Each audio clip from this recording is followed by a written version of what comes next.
गजब के छियै हमर गाल रे, रस सब भरल उठला लाल रे। गजब के छियै हमर गाल रे, रस सब भरल उठला लाल रे। सब छौरा के मारै छियै हम जान, सब छौरा के मारै छियै हम जान। खोल ले गे छौरी चुम्मा के दुकान, लेवे खातिर अइबौगे जान सुबह शाम। खोल ले गे छौरी चुम्मा के दुकान, चुम्मा के दुकान, लेवे खातिर अइबौगे जान सुबह शाम। खोल ले गे छौरी तो अपन दुकान है गई अपन दुकान, रोजे रोजे लेबो जान तोहर सामान।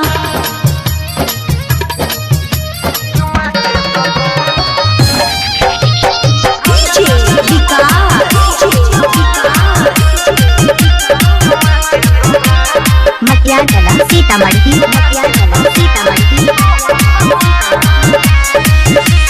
पर नहीं जवानी तो खर्चा, जल्दी छपा ले तू परचा। नोट के बड़ी कमाई भी कोई जे तो सगरो के चर्चा। सबके न लगे सटेबई, सबके न चुमा देबई। जेकरा पर मन हेतै रे ओकरे पर पूरा लुटेबई।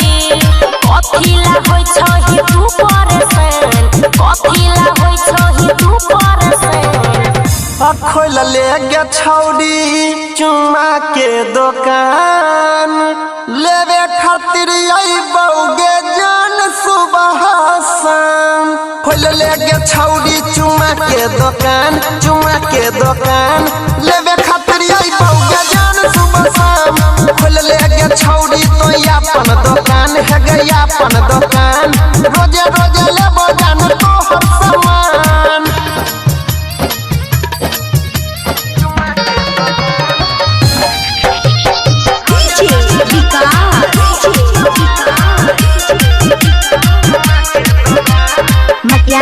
सीतामढ़ी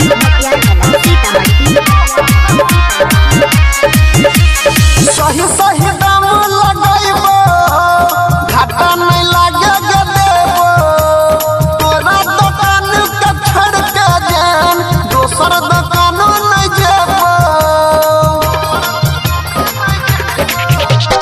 लाखों के हमर जवानी छोड़ाबै छै सब पानी। सुमन सोना के संगे कर नहीं तू छेड़खानी।